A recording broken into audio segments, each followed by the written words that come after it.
साहब, अगर आपको मुझे मारना है तो मार दीजिए, लेकिन हमें अलग मत करिए साहब, मैं नहीं जी पाऊंगा। रात का भयानक सन्नाटा, एक अकेली डरी हुई हिंदू विधवा और उसके बंद दरवाजे पर ठीक रात के 12 बजे आने वाला एक रहस्यमयी साया, एक ऐसा खौफनाक दिखने वाला मुस्लिम फकीर जिसे दिन के उजाले में कभी किसी ने नहीं देखा था। वो फकीर रोज रात को आता, दरवाजे की चौखट को चूमता, फूट फूट कर रोता और फिर उसी घूप अंधेरे में कहीं खो जाता। जब पड़ोसियों के शक पर पुलिस ने उसे आधी रात को पकड़ा और थाने में उसकी फटी हुई झोली पलटी, तो उसके अंदर से कुछ ऐसा निकला जिसने शहर के सबसे कठोर पुलिस वाले को भी घुटनों पर बिठाकर खून के आंसू रुला दिया। आखिर उस गरीब फकीर का उस बेसहारा हिंदू विधवा से क्या रिश्ता था, और उस पुरानी झोली में ऐसा कौन सा भयानक राज दफन था जिसे वो सालों से ढो रहा था। आज की ये कहानी आपकी रूह को कपा देगी और आपको यह सोचने पर मजबूर कर देगी कि क्या सच में इंसानियत से बड़ा कोई मजहब इस दुनिया में होता है। अगर आप भी इंसानियत को मानते हैं तो इस वीडियो को अभी लाइक करें, चैनल को सब्सक्राइब करें और कमेंट में अपनी राय जरूर दें। शहर के उस पुराने और बदनाम मोहल्ले में रात हमेशा बहुत भारी और डरावनी होती थी। दिन भर की भीड़ भाड़ के बाद जब सूरज ढलता था तो उस इलाके की रौनक कहीं हमेशा के लिए खो जाती थी। सड़क के किनारे लगे पीले और कमजोर रोशनी वाले बल्ब इतने मध्यम थे कि वह अंधेरे से डरे हुए लगते थे। इसी खामोश और उदास मोहल्ले के आखिरी कोने में एक छोटा सा कच्चा पक्का घर था। यह घर राधा का था। राधा एक ऐसी औरत जिसकी जिंदगी में उम्र से पहले ही दुखों ने अपना पक्का डेरा डाल लिया था। 10 साल पहले एक भयानक हादसे में उसके पति रवि की मौत हो गई थी। रवि एक बहुत ही नेक, सीधा और अपनी पत्नी से बेइंतहा प्यार करने वाला इंसान था। रवि की अचानक मौत के बाद राधा की हंसी, उसके सारे सपने एक ही झटके में पूरी तरह से उजड़ गए। उसके पास न कोई सहारा था और ना ही कोई अपना जो उसके आंसुओं को पहुंच सके। वो एक छोटे से स्कूल में बच्चों को पढ़ाकर किसी तरह अपना पेट पाल रही थी। विधवा होने का असहनीय दर्द और इस जालिम समाज की गंदी नजरें राधा को हर दिन अंदर ही अंदर खा रही थी। लोग उसके अकेलेपन पर तरह तरह की बातें बनाते थे, लेकिन राधा ने कभी किसी को पलटकर जवाब नहीं दिया।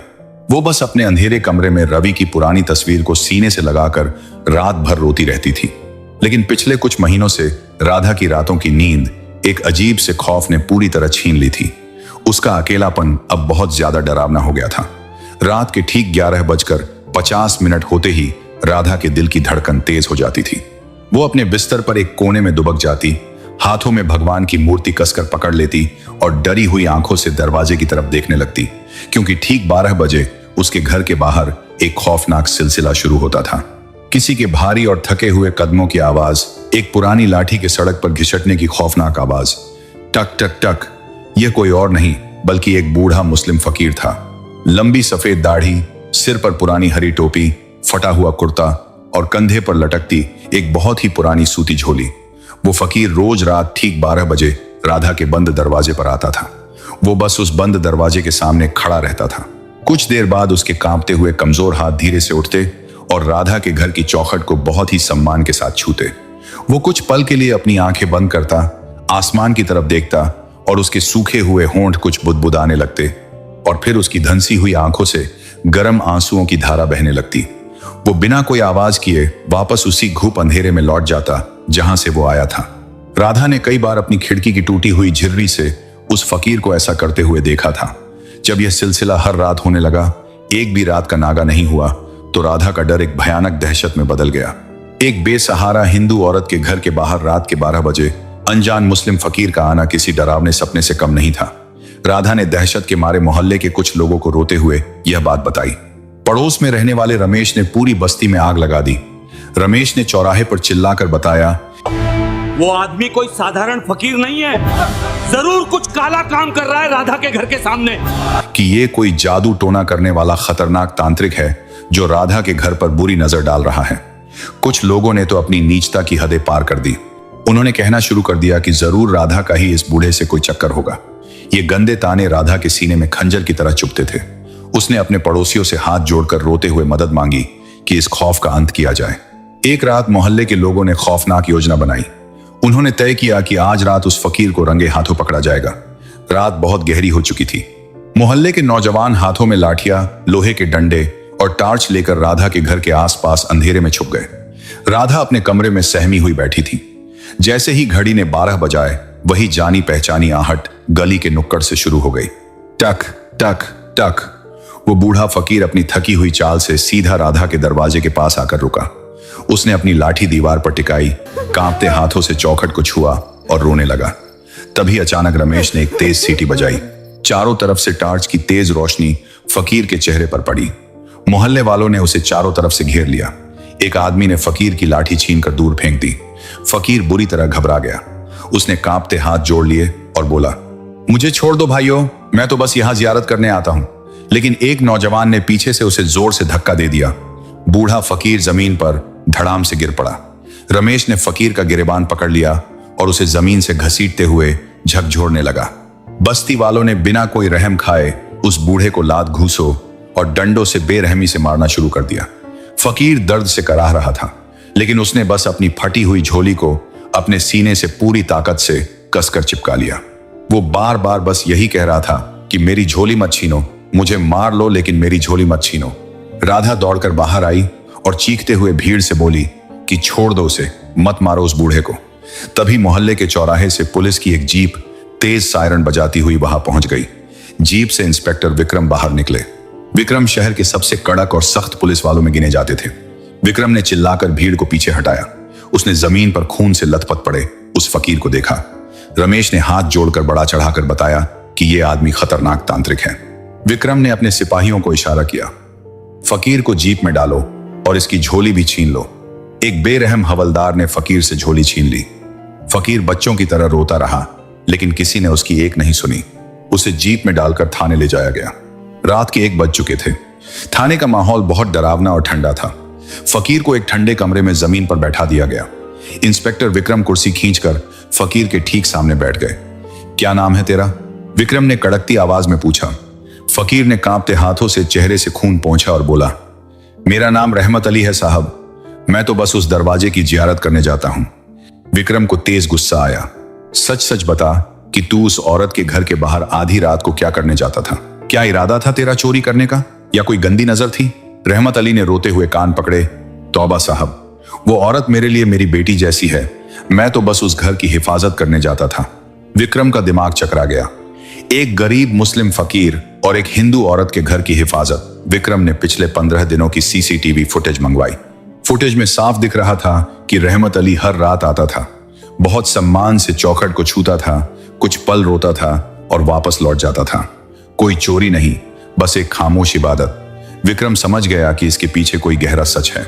विक्रम ने रहमत के पास जमीन पर बैठकर कहा, बाबा मैंने फुटेज देख ली है, तू चोर नहीं है, लेकिन मुझे वो सच बता जो तू अपने सीने में दबाए बैठा है। रहमत अली ने रोते हुए कहा, साहब मेरा उस घर से कोई रिश्ता नहीं है। मेरा रिश्ता तो उस इंसान से था जो अब दुनिया में नहीं है। मेरी झोली मुझे दे दीजिए साहब, उसमें मेरी जिंदगी का राज दफन है, मैं सब सच बता दूंगा। विक्रम ने वो झोली उठाई और मेज पर पलट दी। झोली के अंदर से कुछ फटे हुए कपड़े, सूखी रोटियां और एक छोटा सा पुराना लाल रंग का मखमली डिब्बा बाहर गिरा। डिब्बे पर खून के धब्बे थे। विक्रम ने उसे खोला। अंदर एक बहुत ही पुरानी तस्वीर थी जिस पर खून के धब्बे लगे थे। तस्वीर के साथ एक सोने का मंगलसूत्र रखा हुआ था, उस पर भी खून के सूखे हुए निशान थे। एक फकीर की फटी झोली में हिंदू औरत का खून से सना मंगलसूत्र। विक्रम ने अपनी पिस्तौल निकाल ली और रहमत के माथे पर तान दी। सच बता, ये मंगलसूत्र तूने कहां से चुराया है? तूने किसी का कत्ल किया है ना?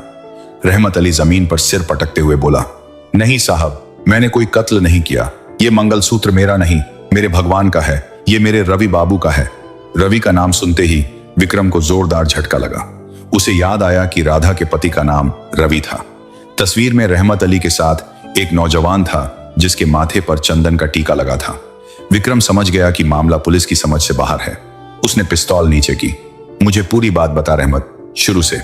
रहमत अली ने कांपती आवाज में 10 साल पुरानी सच्चाई बतानी शुरू की। साहब, मैं और रवि बाबू एक मिल में काम करते थे। हम अलग मजहब के जरूर थे, लेकिन हमारे दिलों का रिश्ता सगे भाइयों से बढ़कर था। उस दिन रवि बाबू बहुत खुश थे।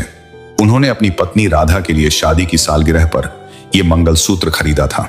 हम रात की ड्यूटी खत्म करके लौट रहे थे, तभी शहर में भयानक दंगे भड़क गए। इंसानियत मर गई थी। हम अंधेरी गली में भाग रहे थे, तभी 20-25 लोगों की खूंखार भीड़ ने हमें घेर लिया। वो लोग मेरी दाढ़ी देखकर समझ गए कि मैं मुसलमान हूं। एक दरिंदे ने मुझ पर तलवार से वार किया, लेकिन मेरे और मौत के बीच में मेरे रवि बाबू आकर खड़े हो गए। वो तलवार रवि बाबू के कंधे को चीरती हुई उतर गई। रवि बाबू खून से लथपथ होकर गिर पड़े। मैं चीख पड़ा। भीड़ का एक आदमी चिल्लाया कि तू हिंदू होकर मुसलमान की जान बचा रहा है, तू गद्दार है। रवि बाबू ने हाथ जोड़कर कहा कि वो मेरा भाई है, मुझे मार डालो लेकिन मेरे रहमत को छोड़ दो। हैवानों ने रवि बाबू को लाठियों और राड से बुरी तरह पीटना शुरू कर दिया। तभी एक आदमी ने रवि बाबू की जेब से वो लाल डिब्बा निकाल लिया। रवि बाबू ने रेंग कर उसका पैर पकड़ लिया और कहा कि ये मेरी राधा का है, लेकिन उस दरिंदे ने रवि बाबू के सिर पर राड मार दी। रहमत फूट फूट कर रोने लगा। पुलिस का सायरन सुनकर भीड़ भाग गई। जाते जाते वो लोग मंगलसूत्र खून और मिट्टी में सड़क पर फेंक गए। मैंने रवि बाबू का सिर गोद में रख लिया। रवि बाबू ने सड़क पर पड़ा मंगलसूत्र उठाया और मेरे हाथों में रख दिया। वो दर्द के बीच मुस्कुराए और बोले कि रहमत भाई, मेरी राधा अंधेरे से बहुत डरती है, उसे कभी मत बताना कि मैं कैसे मरा, वरना वो इंसानियत से नफरत करने लगेगी। मैं तो जा रहा हूं, लेकिन तुम मेरी राधा की हिफाजत करना, मेरी चौखट का ख्याल रखना। इतना कहते ही रवि भाई ने मेरी गोद में दम तोड़ दिया। थाने में एकदम कब्रिस्तान जैसा सन्नाटा छा गया। पत्थर दिल विक्रम की आंखों से आंसुओं की झड़ी लग गई। बाकी हवलदार भी रोने लगे। रहमत ने आगे कहा, रवि बाबू की मौत के बाद उस रात दंगे की आग में मेरा घर भी जल गया, मेरा परिवार राख हो गया, मेरे पास कुछ नहीं बचा। मैं ये मंगलसूत्र राधा बेटी को देना चाहता था, लेकिन हिम्मत नहीं हुई। मैं कैसे बताता कि मेरे लिए रवि बाबू ने जान दे दी। मैंने रवि बाबू से हिफाजत का वादा किया था, इसलिए मैं फकीर बन गया। मैं हर रात 12 बजे उनके दरवाजे पर जाता था, क्योंकि उसी अंधेरे में उन्हें सबसे ज्यादा डर लगता था। मैं बस चौखट चूमकर रवि बाबू से माफी मांगता था, मुझे मार लीजिए लेकिन उस घर से दूर मत कीजिए। अगर मैं नहीं गया तो मेरा रवि बाबू से किया वादा टूट जाएगा। मैं उस घर का पहरेदार हूं साहब। ये सच सुनकर विक्रम अपनी कुर्सी से उठ खड़ा हुआ। वो सीधा रहमत के पैरों में घुटनों के बल बैठ गया। विक्रम ने रहमत के हाथ पकड़ लिए। मुझे माफ कर दो बाबा, विक्रम रोते हुए बोला। हमने तुम्हें समझने में बहुत भूल कर दी। तुमने इंसानियत की सबसे बड़ी मिसाल कायम की है। एक हिंदू भाई के लिए पूरी जिंदगी पहरेदार बनकर गुजार दी। आप फकीर नहीं है बाबा, इस शहर के सबसे अमीर इंसान हैं। मेरा वर्दी का गुरूर आपके पैरों की धूल के बराबर नहीं है। विक्रम ने हवलदार को आदेश दिया कि पूरे सम्मान के साथ राधा जी को थाने लाओ। जब राधा थाने पहुंची तो उसने देखा कि इंस्पेक्टर विक्रम एक गरीब फकीर के पास सिर झुकाए खड़ा है।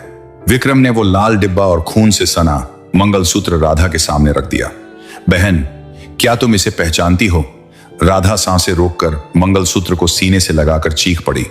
ये मेरे रवि की आखिरी निशानी है। उसने रहमत की तरफ देखा और चिल्लाई, तूने मारा है मेरे पति को, तू कातिल है। विक्रम ने राधा को पीछे किया और रवि की मौत की सच्चाई बता दी।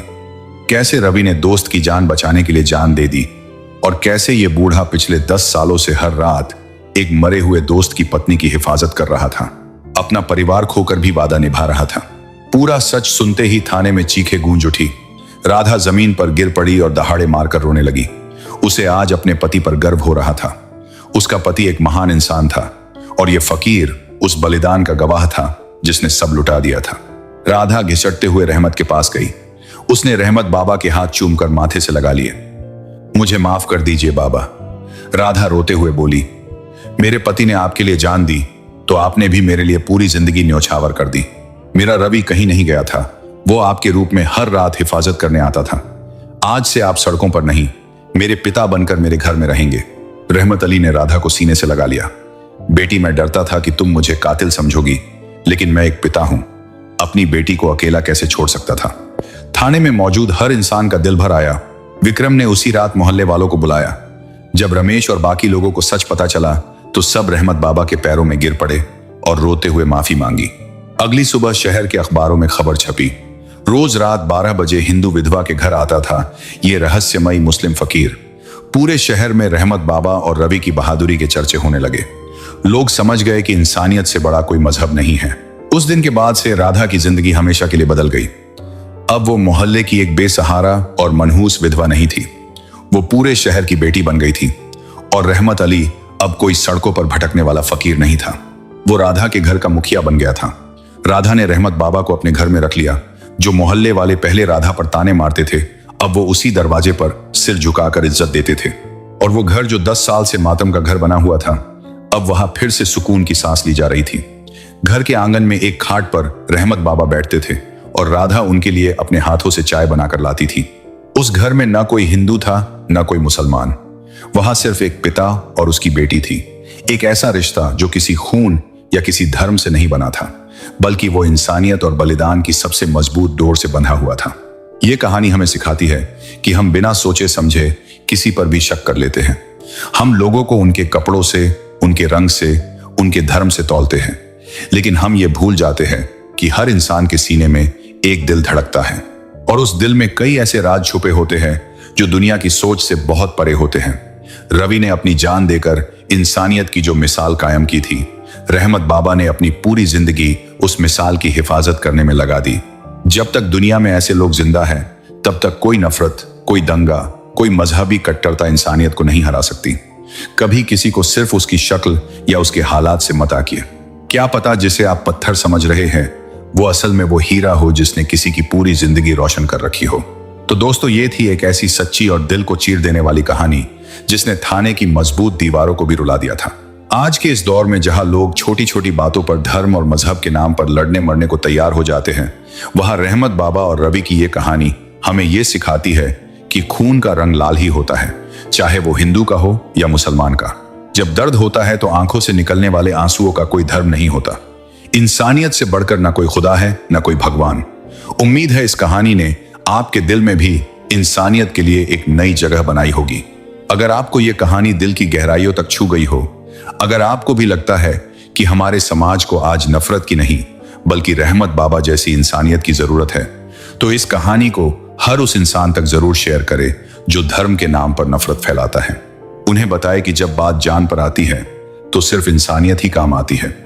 हमारे चैनल को सब्सक्राइब करना ना भूलें, वीडियो को लाइक करें और कमेंट में जरूर लिखें कि आपको रवि का बलिदान ज्यादा बड़ा लगा या रहमत बाबा का वो 10 साल का बिना शर्त निभाया गया वादा। जाते जाते एक सवाल आप सबके लिए छोड़कर जा रहा हूं, क्या आज के इस दौर में कोई रवि या कोई रहमत बाबा हो सकता है? अपना जवाब कमेंट में जरूर बताएं। तब तक अपना और अपनों का ख्याल रखें, खुश रहे, इंसान बने रहे और इंसानियत को हमेशा जिंदा रखें। धन्यवाद।